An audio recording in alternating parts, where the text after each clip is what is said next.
Hello there, it's Jay here from Jay's Vintage Junk, and today we're back on with the Atari 800 XL. And as you can see, this is the board I showed you the other day, and I have taken all the RAM off. Fitted some sockets in place of the RAM, as you can see here. I'll show you on the back there, and you can see that quite well, but that's quite neat there. I didn't lift any traces or any tracks or anything, so I'm quite pleased with that that work on the board there. So we have sockets there, and we have the RAM that we removed in this little anti-static box here. So that's all the RAM we've taken off. Right. So what we need to do is ascertain whether that RAM is any good or not. And the way we're going to do that is with that there. Now what this is the other 800 XL that I showed, the one that I said had a dodgy power connector.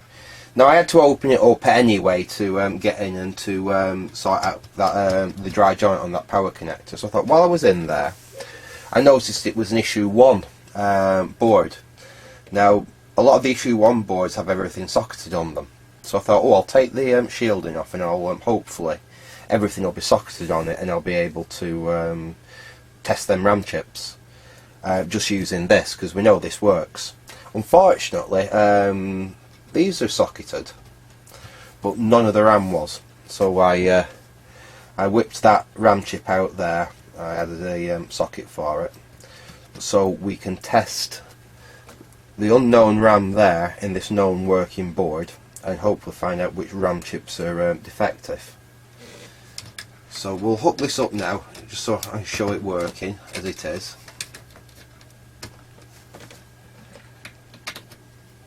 There we go, we're connected up. We'll switch that on. There, I'll just pan you up a sec. As you can see on the screen there, that's fired up and working. So what we need to do, we'll switch off. As you can see, I am static protected here, and I am on a anti-static mat as well, and all my stuff is in anti-static boxes. So I don't necessarily recommend using a screwdriver for this, but at the moment I can't find my chip extractors. So if you're careful with a screwdriver, it is possible to do it without any damage, but you do have to be a little bit careful. Let's put that one there. Let's take the first of these RAM chips that we took out of the other Atari. Now these are 4264 MT4264s. They are actually are compatible with the 4164s used in here. I think it was just the company that manufactured these branded them as they designated them as a 4264 rather than a 41. Where you actually looking for replacement parts that Atari recommend for these, they say 4164. So shouldn't be a problem.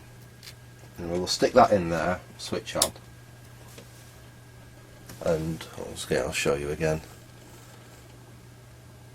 In fact, I will leave you on the screen like that so you can see, you don't need to see me plugging and unplugging. So we can see the first one we tried there, the computer boots up.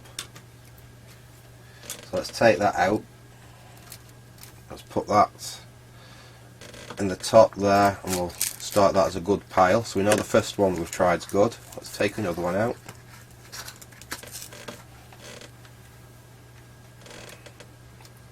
Put that in the board. Try that. Let's see. I mean, this isn't an absolute perfect test, but it is it's a basic test to say yes, the RAM's working. Hopefully if we hit one of the bad RAM chips, it should go into memory test. So this isn't a definitive test of the RAM. This is just let's see if we can quickly ascertain which RAM's faulty. there are other techniques we could have used. We could have used a scope, we could have used a logic probe and see if we could see if there was something on them, some particular RAM chips that were stuck higher than others. Another technique that we could use, which I actually did use on the board. Oh look, well, with nothing firing up on that one though.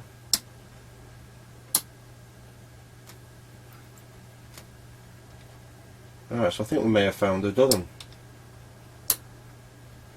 Yep, that's not happy. So let's put that one to one side. That didn't make the computer didn't boot to do anything. I would expect the RAM test to come up, but let's carry on. Try another one. In fact, before we try another one, let's just try the original RAM chip back in there and make sure it does still fire up. Yes, it does. So let's take that out again.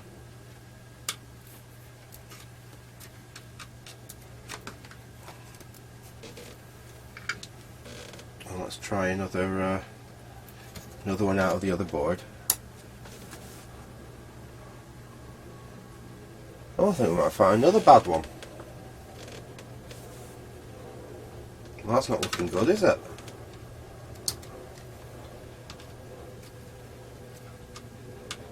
So have we got another bad one there? Let's try another one. In fact, let's just try the original RAM chip back in there just to make sure it's not a fault with the board that's developed. That's still working fine. Let's take that back off the board.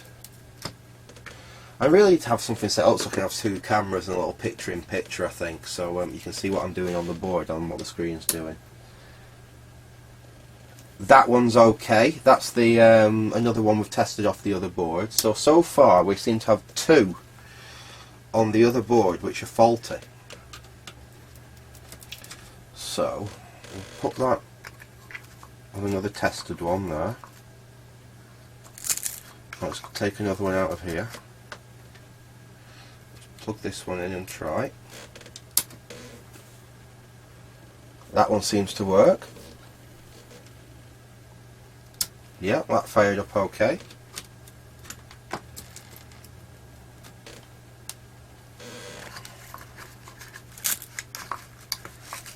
So this is definitely not a definitive test. This is just a really quick and dirty test. As I was saying before, there's another test you can do. I see we've got another faulty one, and that's actually brought the memory test error up. Right. So that's looks like we've got three, which may well be faulty. And we're down to one more from the board. Try this one. Let's give that one a go. And that one seems to fire up. Right. Okie dokie. Anyway, I was saying, wasn't I, because I got distracted, another way you can sometimes find faulty RAM is to, which what I did with the other board, is to switch it on, leave it for 5 minutes or so, and then just touch the tops of the RAM. Just feel it with your hand like that and feel if any are getting hotter than any of the others. And you can be pretty guaranteed that the ones that are getting hot, if they're not failed, they are failing. So swap them out as a matter of course. If they're all about the same temperature, they've either all failed or that's not an issue. Right, we'll just put that back in there. Let's just have a quick test, make sure we're happy that that board still works. Which it does. I'll just get you back down here onto the work area. Okay, so we will disconnect that board for now. I don't know what I'm going to do with this board yet.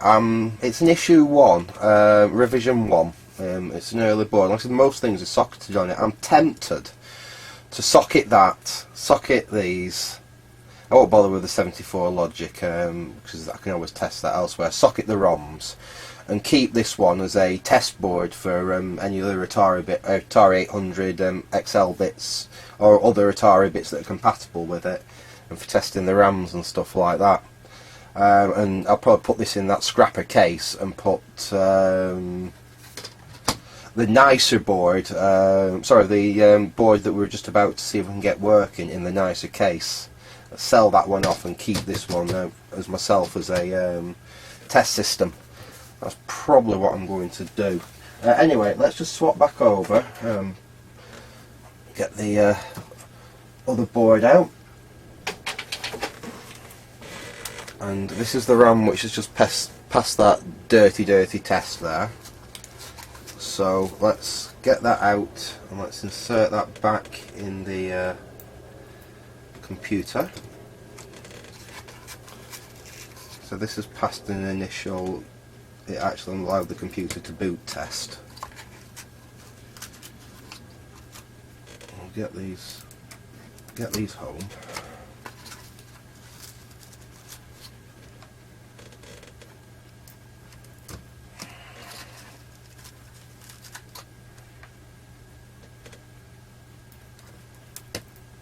Like that.